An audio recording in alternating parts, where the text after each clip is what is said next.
All right, go. Alright, I'm on it. Alright. What is a small group? A small group can be defined as a group of three or more people who work together to complete a task in a cooperative and interdependent manner. Despite them having a variety of purposes, they have crucial characteristics that set them apart from any other social groupings. Small groups are distinguished by their size. The most important part of what distinguishes a small group is its size. Small groups, according to communication researchers, consist of at least three people but no more than 15 or 20. The number of members in a small group depends on the purpose of the group. For example, if the small group is a barbershop quartet, it needs exactly 4 people. It is very important that the size of the group is best fitting for the situation. If there are too many people, it would be difficult to schedule and coordinate activities. On the other hand, if there are too few people, there is low amount of support which could lead to goals not being completed on time. Small groups are interdependent. Members of a small group, according to a systems theory, also exhibit interdependence in the sense that each one influences and is influenced by each other to some degree. Interdependence does not really guarantee that each member has a positive effect on other members. An example of this would be if a family member decided to practice playing their instrument in the room during the evening. This decision affects everyone in the house that can hear her. Maybe you can recall a time at a family gathering where one disagreement turned into a full-blown argument. In that case, group members were negatively influencing one another by allowing a disagreement to grow out of control. Small groups are cohesive. In order for small groups to work effectively, they must be cohesive, which simply means the members work together. There are two types of cohesion within a group. The first is task cohesion, which refers to how well everyone in a group works together to achieve the same goals. Task cohesion is high when all members know their specific tasks and follow through with them. Social cohesiveness is the second important category of cohesion, which refers to the level of positive attitude group members have for one another. In a group with high social cohesion, the members will get along better and have positive relationships with each other. On the flip side, if it's low, the members will neglect each other and will not likely care about others' opinions. And lastly, small groups include individual roles. Within a small group, it is likely that individuals will be assigned specific roles. There are formal and informal roles within a group. Formal roles are specifically assigned to people to help the group fulfill its mission. Here roles are assigned to ensure tasks are completed. Informal roles are not formally assigned, and anyone in the group can choose to take them on. In informal groups, members select the role that best fits their personality. What do we got, Carter? What can small groups do? Small groups can focus on discrete tasks. One function of small groups is to accomplish specific assigned tasks.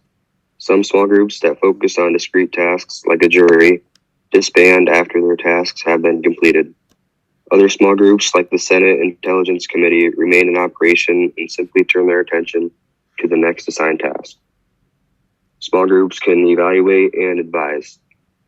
Another purpose of small groups is to discuss and evaluate certain issues and give advice on how they can be addressed. An example of this would be the United States Cabinet. They had major government agencies like the Departments of State, Justice, Defense, Homeland Security, Education, and Commerce. The Cabinet has been a successful permanent group since its formation during the presidency of George Washington. Small groups can create art and ideas. Many bands are considered to be small groups. They create, record, and perform their style of music. Other examples of small groups whose main purpose is to create art would be a string quartet, a sculpting class, and the cast of Saturday Night Live. Other small groups' purpose is to create ideas. Brainstorming groups is a great way to generate ideas to solve a problem. Small groups can provide service and support.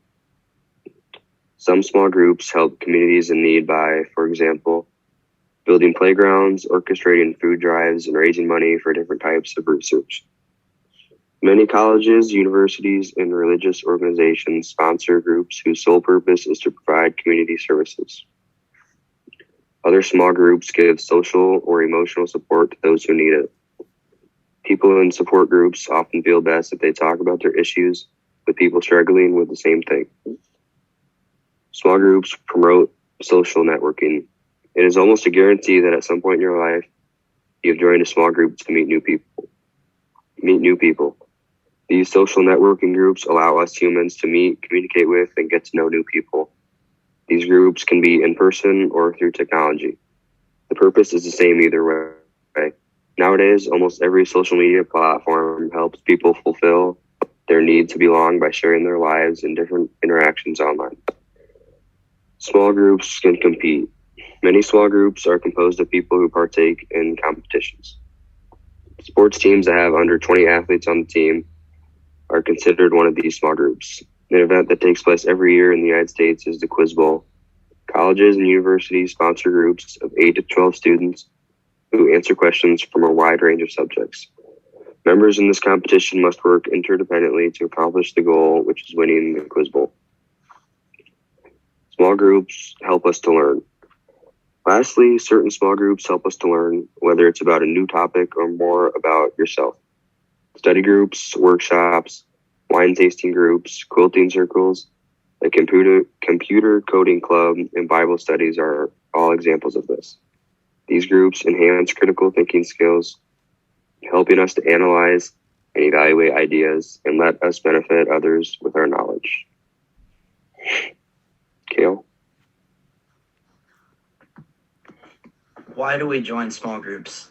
Humans join small groups for many reasons. Most importantly, humans need to belong. As humans, we do naturally desire to be included into a group and to be with others.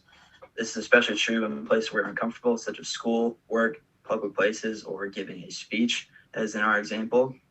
We also join small groups to perfect specific skills we want to acquire. For example, a sports team or recreational club that is designed to help people improve their skills. Oftentimes, we're pressured into joining small groups. You may join this because all of your friends are doing something and you want to as well. In my personal life, that is in recruiting people to join wrestling for our small group. Other times, you may be forced to join a small group, like for this class, for this speech. There are 5 stages of joining a small group. These characterizes from beginning to end of joining the small group and leaving the small group. The first is the antecedent phase. This is a phase where socializing begins, and before we ever even meet the group, this is where you develop certain beliefs, attitudes, and expectations about it.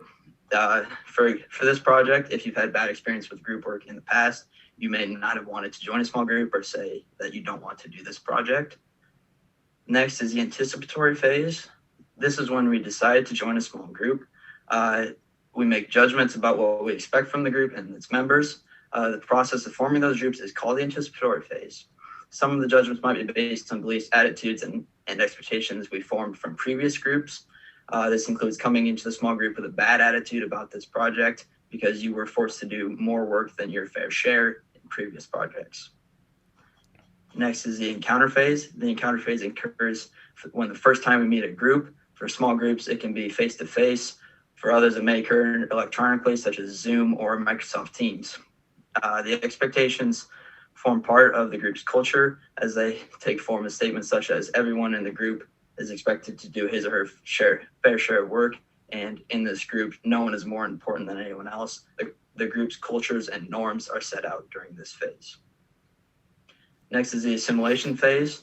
Once expectations for the group's culture are known, individual members may decide whether to accept them or not. If they do, that is when they officially enter the assimilation phase. This includes the socializing that we did before every meeting, including this one, where we talk, get to know each other better. We became more comfortable with each other and were able to work better as a team. Finally is the exit phase. Membership in most small groups have a lifespan. Individual members may leave voluntarily or involuntarily. For this group, we had people leave because they couldn't make it fit into their schedule, so they joined a different small group. Many small groups also only meet long enough to accomplish a specific task or goal, such as studying for exams in college or doing a group presentation. after this is over, our small group will cease to have any useful meaning, and that therefore we will end our small group. Overall, we join small groups because we want to belong. As humans, we need to be in comfortable situations, and being in a small group is comfortable. Ashlee. There are plenty of advantages and challenges to joining a small group. There are three main benefits to joining a small group with communication. It provides resources, experiences, synergy, and exposure to diversity. Providing resources such as like money, space, equipment, those are considered tangible resources. Intangible would be like time, talent, and information. Take time of using resources in small groups because they can be a huge advantage to not just you, but your entire group. Experience synergy or a collaboration that produces more than the sum of its parts, or having small groups help you accomplish more than you do individually. Exposure to diversity. The most common phrase that a lot of people use is 2 heads are better than 1. Each person will bring their own ideas, experiences, and insights to that small group. Listening to other people's points and point of view can be an advantage to working with a small group, and collaborating all into one idea can be a huge advantage. There are 3 main challenges to a small group. There's sacrifices, conflict, and difficulty with coordination. For example, there was a lot of issues with coordinating with other people in the group, trying to schedule this around the same time. Some sacrifices I noticed through some groups in the past. There's been like sacrifices missing games, being late to certain events or something like that due to having a small group. Sacrificing for the benefit of the group. One may feel like they are doing more work than others, or social loafing or contributing less.